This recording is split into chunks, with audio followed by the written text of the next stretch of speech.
Hello everyone, and welcome to Hearts of Iron 4. In spirit of No Step Back coming out eventually, I will be playing In the Name of the Tsar.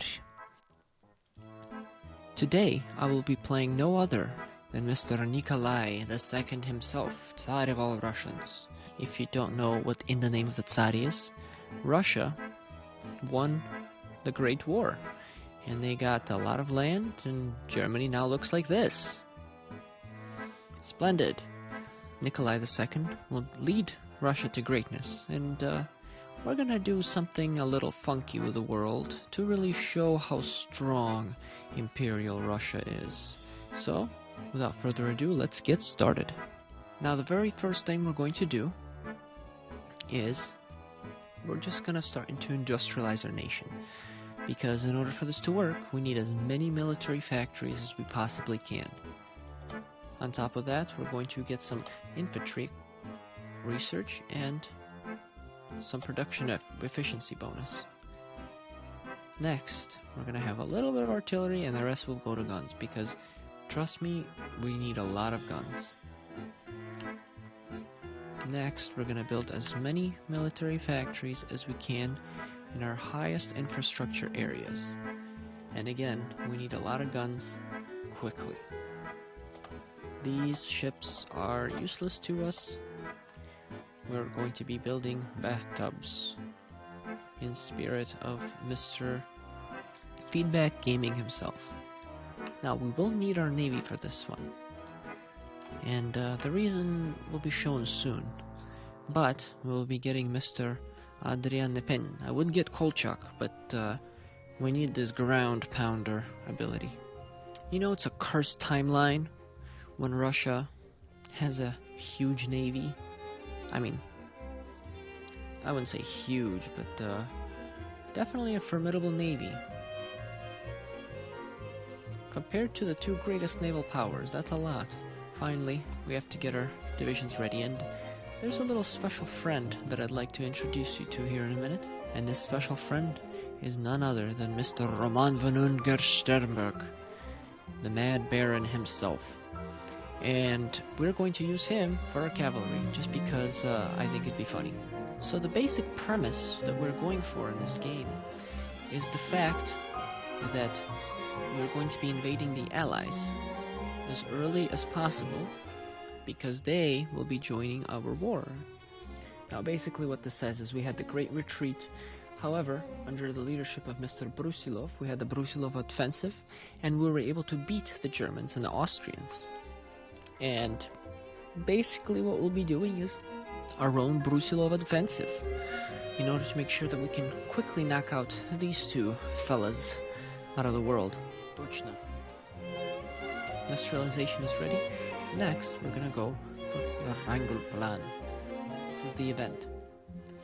Troubling reports and uprising across Russian occupation zones in Turkey. The Armenian, DMZ, Arabs, and Turks alike are hunting down and lynching the Armenian minority. While in Constantinople, Russian troops are hung in castles of Bosporus and Orthodox institutions are burned to the ground. And we could just leave Tsargrad because all these people are crazy, but we will not. Instead, we're going to declare war on Turkey.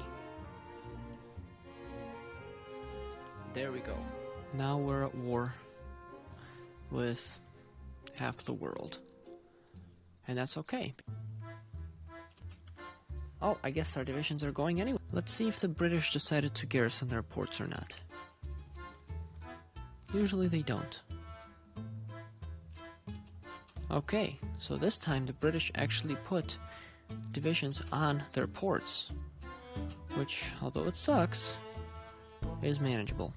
Sadly, having started to mate basically World War II, Mr. Nikolai decides to die, and although his son is not able to become the next Tsar because he had hemophilia and basically bled out of his body, his brother Mikhail will be able to do this. And we don't have Mikhail yet, but we have the Provisional Government of Russia, and it will be sufficient. Next, I'm going to elect a new Duma. And remember, always go for encirclements. Instability in Russia. We can either negotiate with we can attempt to negotiate with the workers. I don't know what that means, but I will ignore their demands because I don't know what negotiate with the workers means. And this is why Mr. Rosokovsky went on a little trip over here. Turkestan decided that they want to be free. Oh my god, what is this? What is this? Look at this. I'm not even paying attention to my navy. I'm just letting it do what it's set to naval invasion support, but I don't even really need it right now. I'm just gonna put it on hold. And here is the invasion of Turkestan. Sorry, Turkestan, but the allies are forcing my hand here. Go to the prime minister, or we can empower our Tsar, and that is what we'll be doing, obviously, because even though he's not in government yet, Mr. Mikhail will be our government. We don't need anybody else. And this is our new Duma. And we would only go for Mr. Denikin with the Octobrists, because authoritarianism is the way to go right now. So the British decided that rather than defend their homeland, they will instead naval invade Russia, which is practically infinite. Oh, there's Turkestan. So, at this point, we have lost about 100,000 men. The Allies have lost about 150,000 men. We have taken half of the British Isles, and the British decided to take a vacation in Ukraine. So, we're gonna continue to focus on this front and not as much as this one. And now that the British line has completely broken because they decided to send all their divisions to Ukraine, we will be mopping this up real quick.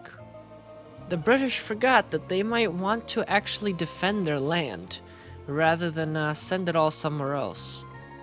Regardless, we've just taken the British Isles, and the British Army is still in Ukraine. We're getting another naval invasion in Crimea by the French. So now, we're going to invade France. Spain requests aid. Bruh, we don't even have guns for our people. I guess we'll send you non-existent guns. We're still dealing with this. And they're actually brought us towards 32% capitulation. And it's actually a lot worse than I thought it was gonna be. Because we have gone so far down, we get to take no step back for 1,000 days, which gives us more military speed, more infantry equipment production, division attack, recovery, stability, and everything else. So this is actually a good thing. We'll be going down army offense. And there is our naval invasion of France. God save the Tsar. Paris is already ours. There are literally no French units here. I don't see a single French army division. Meanwhile, that's where most of the fighting's going on. There's a French unit. Regardless, it's pretty much too late. Once we take Lyon, it should be over.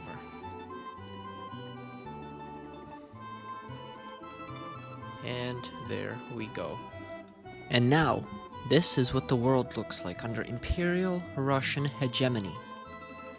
Owning the United Kingdom, France, and most of Africa under the Vostochny Soyuz. And what do you do when you own half of the world? You go and try to take the other half. You know, the German Empire and Imperial Russia are not that much different. We're both ruled by paternal autocrats, you know, no elections. We both like drinking a lot. I think the only difference is that Russian people are just based, and Germans are not based. I think the best part of that war was that we got no step back in 1937. Fortunately, building up our strength is trying to conquer something that belonged to us before, Mr. Tatarescu. Contest British dominance. I don't know if there's anything for us to contest. We're gonna Russify places. Make things more Russian, because that's what the world needs, is more Russians. Actually, I changed my mind. I'm gonna go down this recruitable pop focus because the laws in government, it only goes up by 0.5% and then 1% afterwards. It's really useless. It's time to take back what is ours. Even though we're not at war with the Japanese, we're still gonna do some propaganda at them because look at them. Hirohito looks a little different than he does in the base game. And we finally have our Romania back, and this time we're not gonna be as nice as before. And would you look at that? The Balkan interventionism just completed on its own. Fortunately, we don't get a free war goal against Bulgaria, but we can do that ourselves. And we finally got some manpower back. And it's, the vastness of Russia surely does bring us a lot of men. We do have the option to send people to Brazil if we think they're really naughty. If we go from civilian oversight to deportation to Brazil, look at how many guns we need. So we're gonna stay on civilian oversight because we can't afford that quite yet. Let's do this. And there go the Bulgarians. We'll continue down our path of Balkan dominance and go for Greece next. And there we go, 1 million manpower. It's really nice to have manpower. And never thought that as Russia that we'd even reach 0, but somehow we did. Oh. Somebody declared war on the United States. We don't know who though. It's the Confederate States under Mr. Huey Long. Of course it's Mr. Huey Long. Hey, we should support him. He is a paternal autocrat. Now, I forgot to record this, but we've taken Greece quite easily because they never called their Chinese partners into the war, and we will now be declaring war on Hungary. In fact, we're going to be obliterating Hungary, Jesus. And we're also going to justify on Yugoslavia. Next, we're going to go to war with Afghanistan, and if you know what's going on in the world right now, we know that the Taliban has taken over in Afghanistan. Maybe the Russians, the Imperial Russians, can finally fix that because we know that the Soviets and the Americans couldn't do it. In the meantime, however, we're gonna take out the Hungarian People's Republic because no communism can exist as long as we're in charge around here. And there goes the Hungarian People's Republic. No communism shall exist under us, and we could puppet them. But where's the fun in that? Unite the Slavosphere. In the meantime, let's take a little trip to Afghanistan. And like always, this region of the world has no supply, but we should be okay. That's what the Soviets and the Americans said. We're gonna try anyway. And they've joined the Chinese United Front as well. And we will be declaring war on Iran. And there goes Afghanistan. Only a based country like Imperial Russia can do something like this. Iran offers peace. We can take over some of this land in peace, or we can just take it all and we make more peace. And there's West Banat. Let's do this. Everybody's joining the Chinese United Front. And there's Iran. And all this is taking quite a bit because the Yugoslavs do have a pretty formidable army. We are slowly making gains, and I don't even have to micro it because I don't really feel like it. Eventually, we'll take this. Actually, I completely forgot to do this research slot focus. Let's go down that. And as the battle rages on in Yugoslavia here, our brave soldiers are going to Vietnam to fight the Chinese people, and we'll see if we can do some damage here. Because the Japanese are taking their sweet time capitulating the Republic of China. What is this Balkan Eastern Pact? He was trying to do a non-aggression pact with me. He just wanted to be my friend, and I betrayed him so much. Oh my god. Now I feel bad. This is the most annoying thing that happens in Hearthstone 4 is when you're fighting the same enemy as somebody else, but you're not in a faction or anything, and it automatically assigns divisions on their front line. It makes no sense. Why? Why would I do that? Why would I want to do that? Now, I will say that this mod does not make Russia overpowered in terms of the bonuses that you get, but it definitely gives you plenty of room for expansion, and What? When did this happen? When did they declare war on Germany? What? German war on Kingdom of Portugal. Take Angola, Porto, and Guarda. Oh, this is an African matter here. Interesting. And there goes Nanjing, and the Chinese have fallen. So this is the new China. I actually did not need to click that at all. I was gonna occupy them, but you know, what the heck. The German Empire is justifying against us. They decided to take the first step. And if that is what they want, that is what they will get. And the Germans decided to declare war on us anyway. Now we can invite Portugal to us, and I think we will, just to help them. Right now it's only the Germans and they have not called in the Austrians, but maybe we can make a quick push against them here, make some quick gains. And the Austrians have been called in. AI seems to have some misguided decisions about what to prioritize, because France is the last thing that I would prioritize if I was playing as the Germans. See, their front line is almost completely open, and I don't know why they haven't sent more divisions here rather than 3 medium tanks to France. I know that you'd like to take France right away, but this is just not worth it, man. Oh, now this threw me off a little bit. Look, we're looking at their divisions, and it says they have Russian divisions.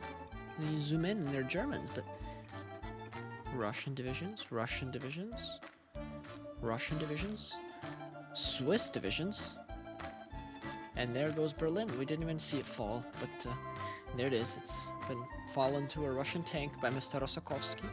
The Ottoman Confederacy annexed Albania. I don't know how. I don't know why. But they annexed them, and all these...